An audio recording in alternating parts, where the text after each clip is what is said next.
Hey guys, Ryan here. The Somewhere in the Skies podcast is a labor of love every week. And with that comes many different costs to keep the show running. That's where our Patreon campaign comes in. You give what you think the show is worth. There's different rewards available all the time, including shoutouts on the show, early editions of main episodes, bonus episodes and content, and very soon, monthly patron hangouts, where we sit back and chat all things UFOs. So I hope you'll consider becoming a Patreon subscriber today. To learn more and to join, visit patreon.com/somewhereskies. Thank you for your support and keep looking up.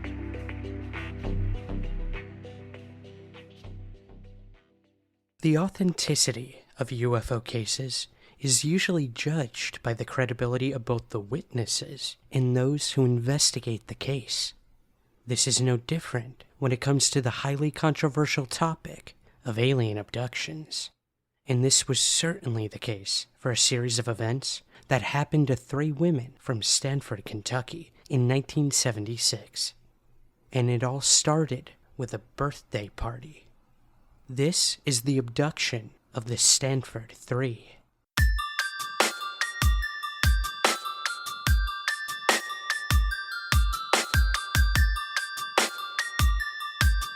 This is Somewhere in the Skies with Ryan Sprague.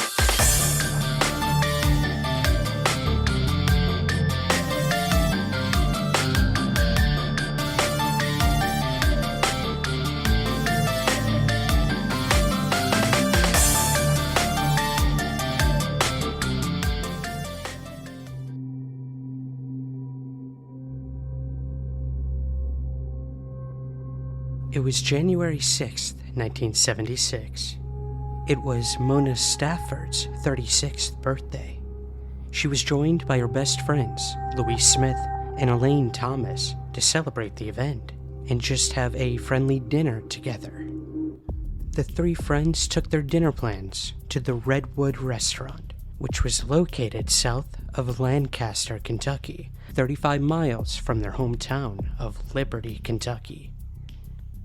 As the 3 finished their dinner, they started what they thought would be a nice, pleasant drive back to their homes.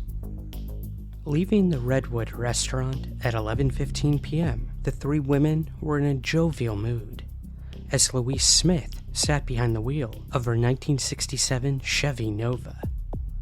None of the women had anything to drink that night, of the alcoholic persuasion. Leaving Stanford and heading for Houstonville on Highway 78, the 3 women suddenly saw a bright red object in the clear night sky. Whatever this object was frightened Mona, who thought it might have been an airplane on fire and heading in for a crash landing. As the glowing object came closer, Smith lost control of the automobile. The little Chevy was now going 85 miles per hour, a speed never traveled by Smith before. In a panic, she cried out, "I can't hold the car on the road." Mona reached over and tried to help her, thinking that something was wrong with the steering wheel. But she couldn't control it either. The car continued its high rate of speed without deviation. Later, Louise would state, quote, "My foot wasn't even on the gas pedal." Suddenly, the unknown object was very close to the car. It followed from behind for a short time, then flipped on its end, coming extremely close to the driver's side. All 3 women would later recall the same thing. What they were looking at was an enormous, metallic, disc-shaped object with a dome on top and a ring of red lights around its midsection. The women all saw it close enough to see a yellow blinking light on its underbelly. This metallic disc-shaped object hung over the driver's side of the car for a time before it moved ahead of it on the highway. As it did, a bluish-white light shot into the car, lighting up the entire interior of the vehicle. Later, Mrs. Smith would describe the inside of their car as being filled with a, quote, haze-like air, sort of like a fog. In mere seconds, All three women suffered from a burning sensation so strong that they could not open their eyes because of how truly bright it was. The last thing in the memory of Smith, Stafford, and Thomas was being backed into a pasture entrance in a crazy manner. The entry was flanked on both sides by an old stone wall. 1 hour and 20 minutes later, the three found themselves back in the little Chevy, again driving towards Liberty. They were shaken and tense with exposed areas of flesh, painful from the burns. The three frightened women finally arrived at Mrs. Smith's home, and when they entered, they noticed that the clock in the kitchen showed 1:20 a.m., confirming the trip of 35 miles had taken just over 2 hours. Normally, it took about 45 minutes. They immediately went to the house of their neighbor, Lowell Lee, who confirmed that the time truly was 1:20 a.m. Confused as to what to do next, the women called the police station. The next day, they also phoned the Navy recruiting station. Neither of the two calls afforded them any aid. The Navy station did give some of the details of the event to a Lexington TV station, and not soon after, the story quickly reached the press and was given headline status. The Mutual UFO Network, or MUFON, investigator Jerry Black heard the story of the event and immediately went to work to gain some more details. Black called the three women and asked for an interview, but Smith, Stafford, and Thomas were reluctant at first to relive the event or to have UFO strangers in their home. After a few more calls and convincing and the offering of his sympathy and compassion for their experience, the three witnesses agreed to an interview with Jerry Black. Black invited Mrs. Peggy Schnell of Blanchester, Ohio, to attend. She also had experience with these kinds of cases, and Black felt that the three women might feel more comfortable speaking with a female investigator. The first meeting was more or less an ice-breaking session, but several very important facts were revealed. Black stated that the three women were all obviously in physical pain, and they all were chain-smoking, which they attributed to the experience. All three had an insatiable thirst, and all claimed excessive weight loss since the event. They also gave some details on their observations of the craft, its structure, and its behavior. They would also discuss some of the ill effects that they had sustained. These memories were painful to all three, and they tried to recall details in hopes that someone might be able to help them. Naturally, there were some psychological problems in the aftermath of this experience. Mrs. Smith was having difficulty in performing her everyday duties as an assistant for the Casey County Extension Office. Mrs. Stafford was not only suffering from an eye inflammation, but she was also desperate to know what happened during the missing time. The three women were assured that they would be able to undergo regressive hypnosis and uncover their missing time, therefore alleviating some, if not all, of their emotional stress. Several things were evident to both Black and Schnell during this first meeting. All three witnesses were sincere about what they'd experienced, and that they were suffering from the so-called beam of light that had entered their car, and there were obvious physical scars from the encounter. Stafford's eyes were horribly irritated, and they burned constantly. As for Smith, she had a mark on the nape of her neck. It was roundish, and had a pinkish-gray color to it, the size of a $50. In fact, all three women had this same type of burn on their necks. Here is Louise Smith describing these physical effects. And my neck was burning. Oh, it was hurting so bad, And I asked Mona to look at my neck. And then we all got to comparing, because we were all burning and hurting, And Mona's eyes, they were something terrible. So we looked at our necks, I looked at Mona's and all. We each had a mark on our neck about 3 inches long and 1 inch wide. That just the top layer of skin looked like it had been removed. So we did go to the doctor, and he told us that we definitely was exposed to something like radiation that could have been the reason for the burning, for the hurting in Mona's eyes. Another unusual revelation that came from this meeting was the strange reaction of Mrs. Smith's parakeet. When Smith first arrived home after the experience, instead of her usual happy greeting from the parakeet, she received a frightening reaction. It flew into the side of its cage and fluttered its wings in a wild display of fear.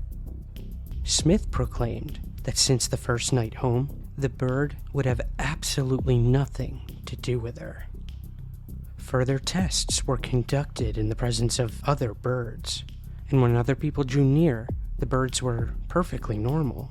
But when Mrs. Smith came close, they too panicked. Unfortunately and mysteriously, Smith's parakeet would die of unknown causes in March of that same year. This uncanny reaction was not the only one to come from Smith's presence. The minute hand of her wristwatch began to rapidly spin around its dial. Also, the following week after the sighting, when she touched her bedroom alarm clock, it stopped working altogether. Another quirky problem was noticed when Louise Smith's car developed electrical problems. Driving to work, she was stopped by police who informed her that the signal lights were not working.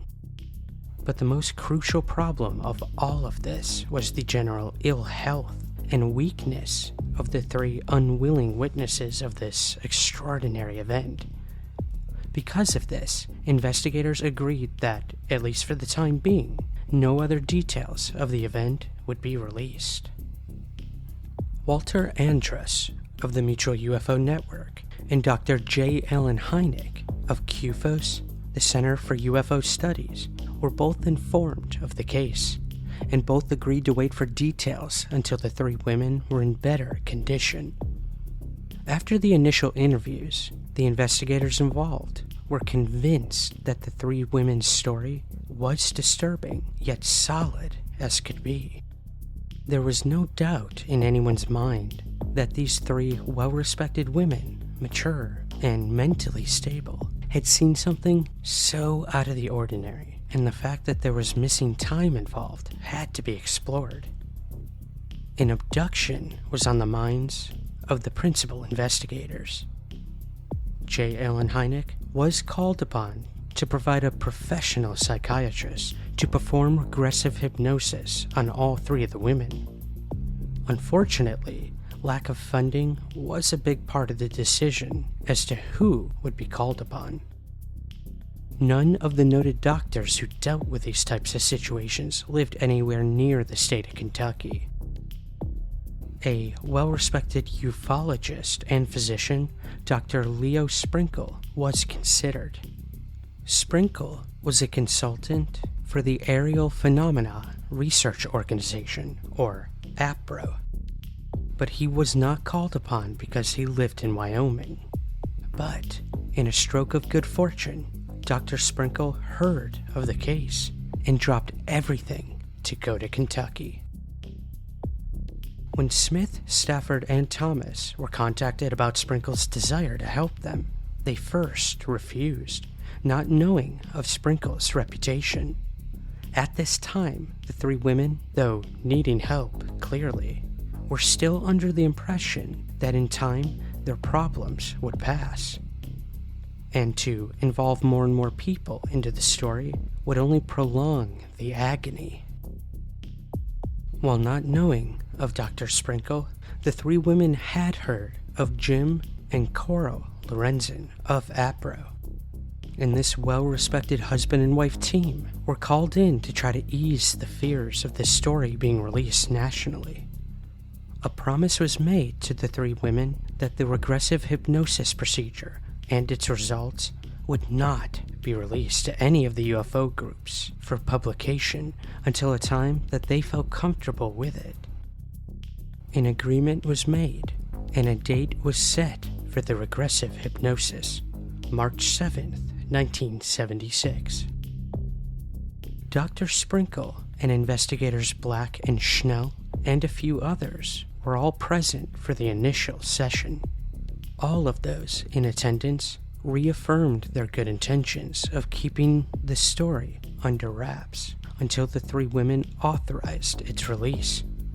At this time, only one of three would consent to the hypnosis, Mrs. Stafford. A silence fell across the room as Dr. Sprinkle began his methodical, professional way of easing Stafford's fear. In a slow, cautious manner, Stafford began to recall the events of that terrifying night. She was able to relive her interpretation of seeing what she thought was an airplane crashing. She was not able to go any further at this first session as tears rolled down her cheeks and exhaustion set in.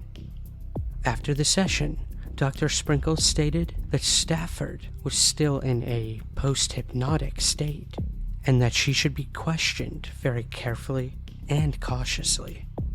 After the first hypnosis, Black continued to ask questions of both Smith and Thomas. Mona moved away from the others to rest. Another interviewer began to show Stafford some drawings of aliens. However, the word alien had not been mentioned in the case before this time, out of respect to the three, and also not to lead them in any way. Mona sat and silently looked at the pictures, and then, in a dramatic fashion, she proclaimed, This looks like the light I saw. It was shaped like that head. pointing to a specific alien on the sheet of paper. Mona sat for a time, thinking about that night. Then she added to her previous statement. Yes, I can see the face now, but it doesn't seem solid. It comes and goes. I mean, it fades and reappears like in a fog. Its eyes are far apart, and at the bottom, the chin is like that drawing. At this time, she had remembered all she could, but it was more than enough for the investigators to believe that there had been a breakthrough. There was now no doubt, in their minds at least, that an alien abduction had taken place. Dr. Sprinkle was notified the next day of the revelations from Mona and was sent the alien picture that she identified. Her statements were logged and sent along as well. There would be a lapse in the investigation at this point. Several months went by without probing any deeper into the hidden facts of the case. Investigators did keep in constant touch with the three women, albeit in a friendly fashion.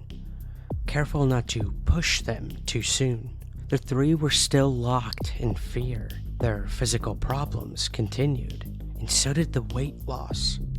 Dr. Sprinkle and J. Allen Hynek, all the while, were still dealing with the problem of funds and trying to find a solution to helping these three ladies. Also, investigators were constantly being prodded for more information on the Stanford Three, and as per their agreement, they refused to release any information. While others involved in the case were still trying to find solutions for the financial shortfall, it would be investigator Black who would find that solution. After lengthy discussions with the National Enquirer, he had struck an agreement with the tabloid. The Enquirer would finance a return trip for Dr. Sprinkle to complete his regressive hypnosis, and lie detector tests would be conducted as well.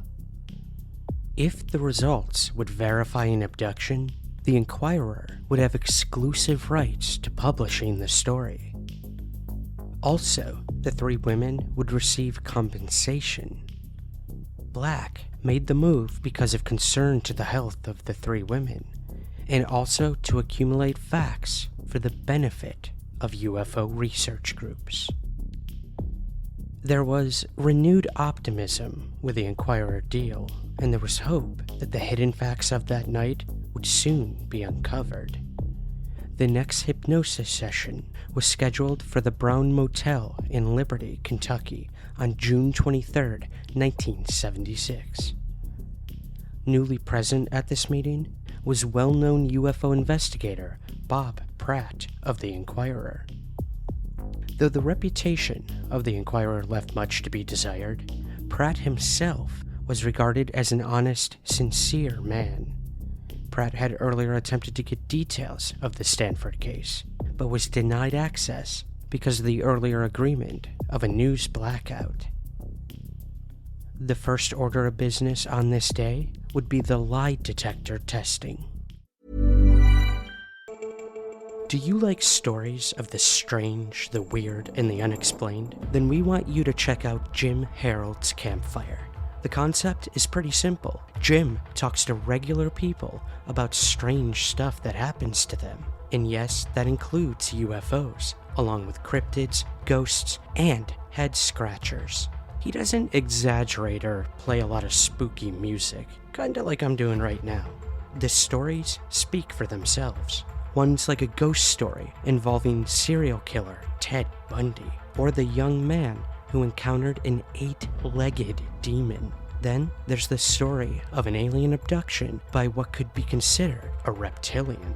Now, not all the stories are horrifying. Some are actually pretty heartwarming, like a visit from a past loved one or a peaceful near-death experience. Regardless, these are true and fascinating stories told by ordinary people who've had extraordinary experiences. Tune in to Jim Harold's Campfire on Apple Podcasts, Spotify, or wherever you listen to Somewhere in the Skies. And remember, stay spooky. A detective for the Lexington Police Department, James Jung, was hired to head the polygraph part of the session. Recognized as an expert in the field, Jung began his testing of the 3 women, all done privately for each of the 3. Jung was actually a great choice for these sessions, because he was a skeptic as far as UFO stories went. The tests themselves were lengthy, leaving no room for anything but a conclusive result, whether good or bad.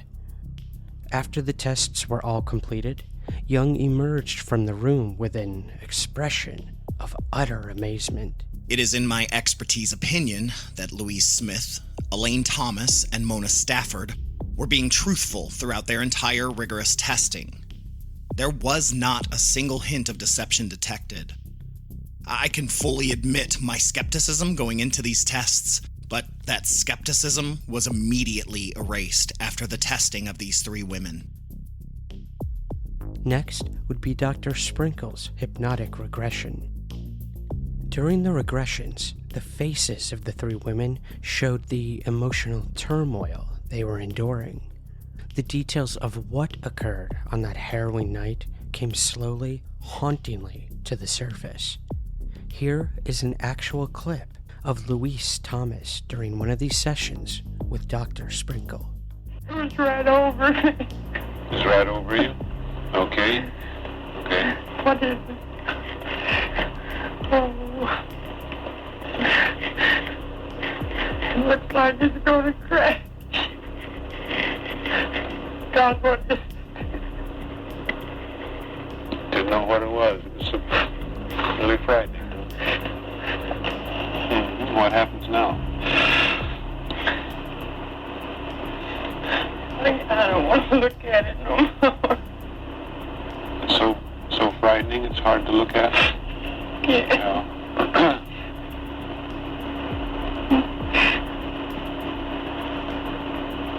I'm so bright. My eyes hurt. The light hurts your eyes. Yeah. I can't control my car. Can't control the car. No. And that's frightening because you can't control the car. There's something wrong with it. Uh-huh. What's happening to the car? I want to keep going. I can't hold the wheel.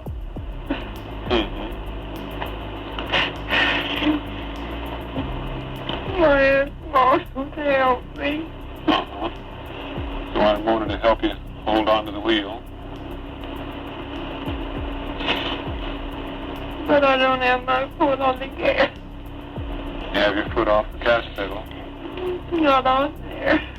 and still the car's going. I'm going 85 miles an hour, Mona. So the car shows it's 85 miles an hour.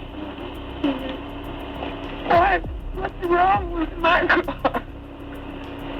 Can't understand it. It's hard to understand. What is it? Oh, my head hurts. As the hypnosis sessions continued, more details about these beings would be brought to the surface. The characteristics of the being's form seemed to be vague and often indescribable. All three related shadowy figures which floated or glided by them. They also recalled the frightening one eye or two eyes which also hovered over them. Mona Stafford made an unusual statement in describing an eye exam. I could see a light at the end of a tunnel, which looked like a volcano with a jagged edge. At this point, she described great pain in her eyes, almost as if they'd been pulled out. Mona recalled a single bright purple eye that radiated lightning-like rays. Elaine also joined the other two in describing these strange events. She remembered two eyes from a round head in deep darkness. One eye, she said, was a beautiful blue, and the other eye appeared dark. Louise saw several different forms of beings during her ordeal, but she was so frightened that she closed her eyes and didn't look at them. However, some months later, she described her vision of the humanoids in similar fashion to her friends, adding that their hands looked like jagged wingtips. Here she is going into further detail on the beings. They were about 4 to 4.5 feet tall, and they wore a dark, tight-fitted suit and a hood. The hood was tight-fitted also, you know. The only thing visible was the eyes. They were very huge and pointed more to the temple, not straight across like our eyes would be. There was an odor. It was almost like a mold. Have you ever smelled a refrigerator that's been fastened up that with no electric for a long time, you know? And you open that door and you get this kind of moldy smell. I smell that. And I have never been asked this question, but now is an opportunity to bring this out also. The odor itself, I smelled stronger when the beings were near me. And when they looked at me, we did not talk verbally like we're talking now. It was a telepathy type thing. And I would tell myself I'm not going to look at them, but there was no way I could resist, you know. All three regressions were extremely emotional and terrifying for the Stanford Three. In the 25th volume, in issue 4 of the APRO Bulletin of October of 1976, a summary of these regressions performed by Dr. Sprinkle were published. These were several of his findings. Mrs. Smith suffered much as she relived the experience. The behaviors, such as weeping, moaning, tossing her head, shuddering, and shaking, were evident to those of us who observed her, especially as she seemed to relive an experience of a fluid material covering her face. Her smile and evident relief in seeing the streetlight at the end of her hour-and-a-half loss of time experience was dramatic and indicated that she was safe in the car once again and returning home with her friends. Sprinkle then goes on to recount Louise's claim that her pet parakeet, who, according to her claims and the claims of others who observed the bird, refused to have anything to do with her after the UFO experience. And as mentioned earlier, the bird died within weeks after the UFO experience. According to Sprinkle, concerning Mona Stafford, he would state that she responded well to the hypnotic suggestions, and she was able to describe impressions which led her to believe that she had been taken out of the car and that she was alone on a white table or bed. She saw a large eye which seemed to be observing her. She felt as if a bright light was shining on her and that there was a power or energy which transfixed her and held her to the table or bed. She experienced a variety of physiological reactions, including the impression that her right arm was pinned or fastened, her left leg forced back and under her with pain to the ankle and foot, pressure on the fingers of her left hand as if they were forced or squeezed in some way, a feeling of being examined by 4 or 5 short humanoids who sat around in surgical masks and surgical garments while observing her. At one point she sensed that she was either experiencing out-of-the-body travel or else she was waiting outside of a large room in which she could view another person, probably a woman, lying on a white bed or observation table. She perceived a long tunnel or view of the sky, as if she had been transported to the area inside a large mountain or volcano. Although she wept and moaned and experienced a great deal of fatigue as a result of the reliving of the experience, she felt better the next day. She expressed the belief to me that she now had a better understanding of what happened during the loss of time experience. As for Mrs. Thomas, Dr. Sprinkle would have this to say. Mrs. Thomas had been rather quiet during the initial interview in March of 1976, although it was obvious that she was perceptive and aware of other people's attitudes and feelings. Like the others, she has lost weight, but she has also experienced some personality changes. She dresses a bit more colorfully now, and she is more willing to talk and share her ideas with others. She too experienced a similar reaction during the hypnotic techniques. She apparently was responding well to suggestions to go deeper. When she relived the UFO experience, she experienced a great deal of emotional reaction. Her main impression was that she was taken away from her 2 friends, and that she was placed in a chamber with a window on the side. She seemed to recall figures which moved back and forth in front of the window of the chamber as if she were being observed. Her impression was that the observers were 4-foot-tall humanoids with dark eyes and gray skin. One disturbing aspect of the experience was the memory that she had some kind of contraption or covering that was placed around her neck. Whenever she tried to speak or think, the contraption or covering was tightened, and she experienced a choking sensation during these moments. At first, Mrs. Thomas interpreted the memories as indication that she was being choked by hands, or she was being prevented from calling out to her friends. Later, however, she came to the tentative conclusion that an experiment was being conducted, and the experiment was to learn more about her intellectual and emotional processes. She recalled a bullet-shaped object, about 1.5 inches in diameter, being placed on her left chest. She previously had experienced pain and a red spot at that location. During polygraph examination and during initial hypnotic sessions, each UFO witness was interviewed separately from the other witnesses. After the initial description of impressions, the women were invited to attend the additional hypnosis sessions so that each woman could observe the reactions of the other 2 women. During these sessions, there was much emotional reaction, which seemed to arise from 2 conditions: the compassion of the witnesses for their friend who was reliving the experience and releasing emotional reactions to the experience. Also, it seemed as if the description by one witness would trigger a memory on the part of another witness, even if the experiences seemed to be similar or different. In his conclusive paragraphs, Dr. Sprinkle reports, In my opinion, the UFO experiences of these women are a good example of the type of apparent abduction and examination which seems to be occurring to more UFO witnesses. I believe that the investigation could be continued with the hopes of attaining further information about their experiences. However, the present evidence suggests to me that the women have cooperated sincerely and openly in describing their reactions to their UFO sightings and loss of time experience, and the polygraph examination and hypnotic regression sessions have been useful in uncovering their impressions of the UFO sighting and subsequent events. I believe the case is a good example of UFO experiences because of the number and character of the witnesses, and because the results of further investigation through polygraph examination and hypnotic regression sessions. All of the women were taken aboard some type of craft and subjected to physical examinations.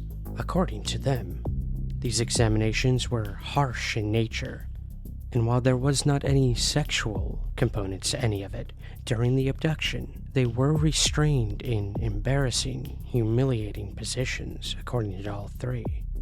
Mrs. Smith would reveal that her exam took place on a table.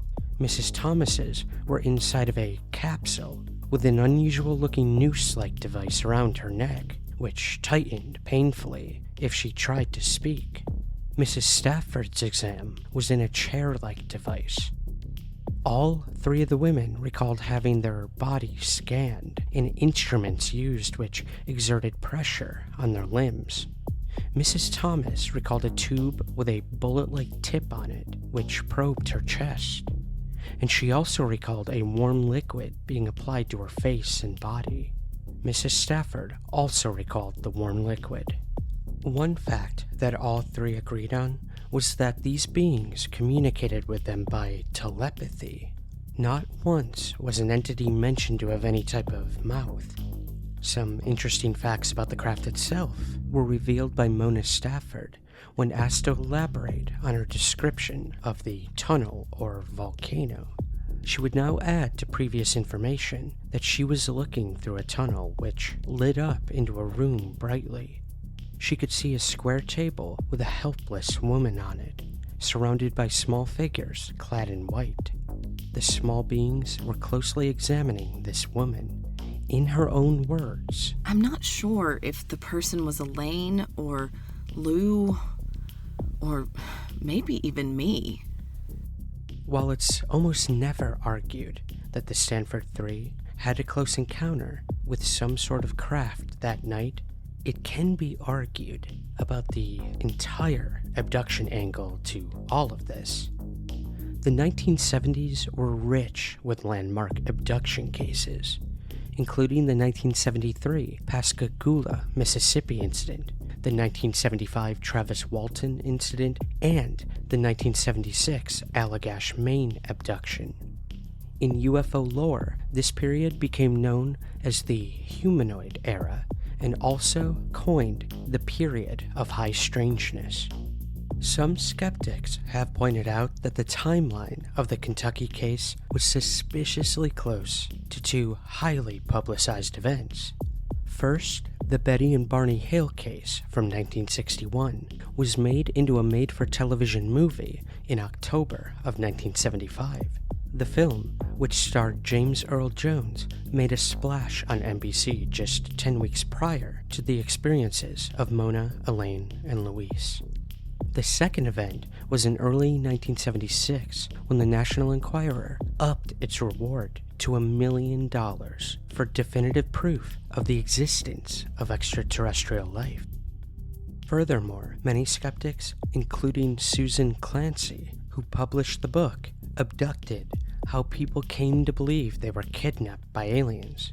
She adhered to the principle that hypnosis is a poor technique for trying to filter memories. Here she is commenting on this during a lecture from Microsoft Research in 2016. So in my research, we found about 10% of believers go on to actually develop these vivid, powerful, emotionally distressing memories.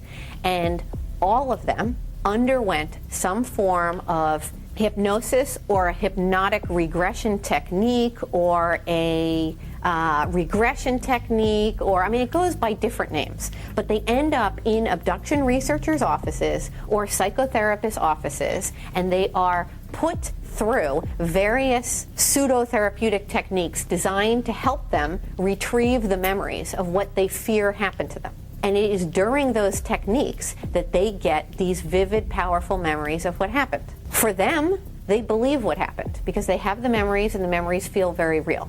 But the problem is 3 decades of memory research shows that hypnosis, or any technique like hypnosis that lulls you into a relaxed, suggestible state, one in which your normal reality constraints are relaxed, any technique that lulls you into that state, you run the risk of creating false memories. After all of the revelations of the Stanford Three, there remained no doubt that something extraordinary happened on that night. Several profound claims were put on the table.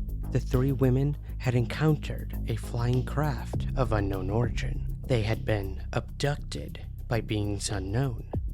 But in all cases, no matter how believable, it always helps if other witnesses came forward. And indeed, that is what happened. This case had other observers of the UFO that night, independent of Stafford, Smith, and Thomas. These sightings occurred in Casey and Lincoln counties, Kentucky. Within a couple of 100 yards of the abductions, one couple watched from the window of their home where they saw a large luminous object, which passed over the Stanford area. This occurred about 11:30 p.m. Other observers reported also describing a ring of reddish-orange lights around a disc-shaped flying object. Two teenagers out for a joyride stated that they chased a low-flying UFO after it had hovered over a manufacturing plant in Stanford. They chased the strange object all the way to Danville, Kentucky, and there they reported the object to the police. Another very significant report came from the owner of the property where the three women's abduction took place. The farmer stated that down the road from his house, he witnessed an unusually low-flying object, which shot a white beam of light to the ground. Could this in fact have been the precise time of the abduction itself? The Stanford 3 case, or as it's also known as the Kentucky 3 abduction, sparked many headlines and news segments throughout the years, most notably that of Lex 18, the NBC News affiliate in Lexington, Kentucky. The women say that their car finally stopped after going nearly 85 miles per hour. But the car didn't stop entirely. In fact, they say it backed up, heading towards a very dark area, an unknown farm to all three of the women. What happened after that forever is written in UFO history. Regressive hypnosis at the Brown Motel in Casey County took the women back to the strange darkness. A Lexington police detective gave Mona, Louise, and Elaine polygraph tests. After the session, everyone involved found the women to be truthful. While the hypnosis helped the women, it did not explain why they could not fit the unexplained experience in their natural lives. Over the years, Mona Stafford wanted to talk about what happened, but Elaine and Louise didn't like to, and when they passed away, Mona was left to ponder alone.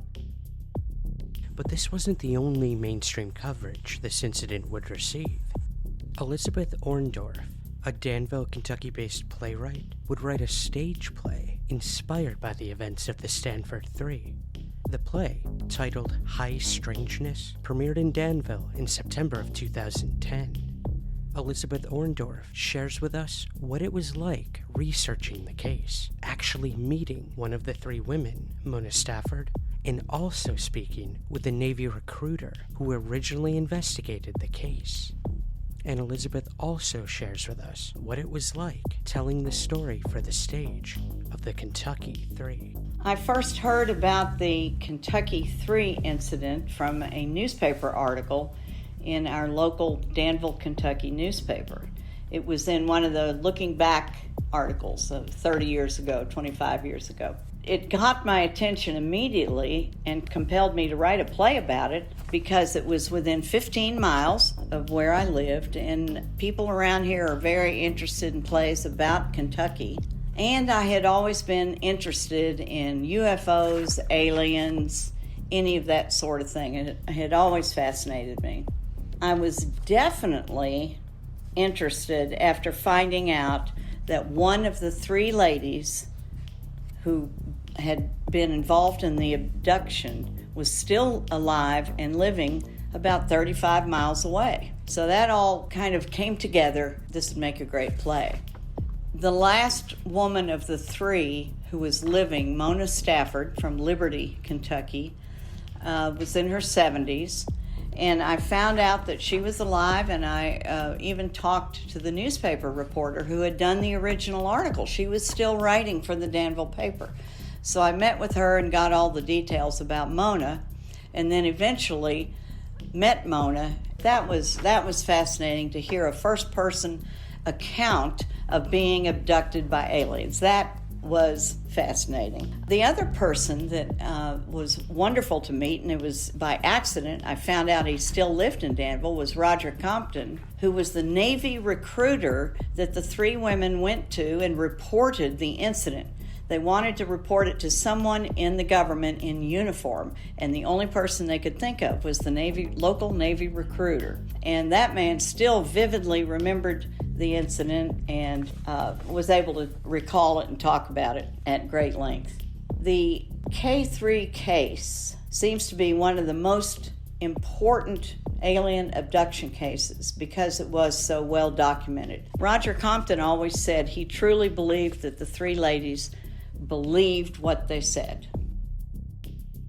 Although it's been over 45 years since this case, there has been not one negative comment on the details presented by Mona Stafford, Louise Smith, or Elaine Thomas. And the Stanford, Kentucky abduction is still considered one of the best documented abduction cases in UFO history.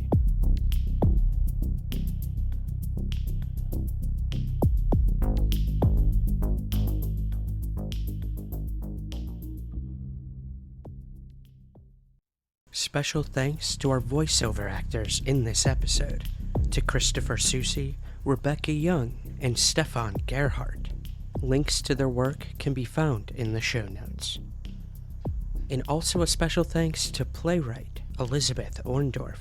Her work can also be found in the links in the show notes.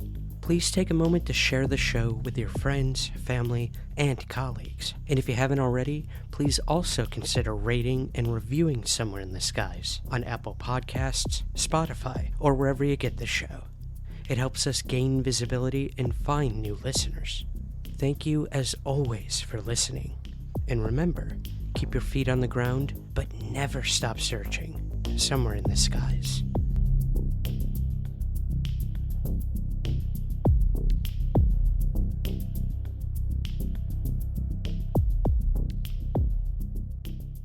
Somewhere in the Skies is produced by Third Kind Productions in association with the Entertainment One Podcast Network. Hi everyone, my name is Andy and I host That UFO Podcast. That UFO Podcast brings you weekly content with some of the biggest names from around the world of UFOs, UAP and associated phenomena. Weekly interviews, roundtable discussions and breaking news podcasts with myself, regular co-host Dan, and sometimes special guests will drop in too. That UFO Podcast is available on Apple Podcasts, Spotify and wherever you can download podcasts.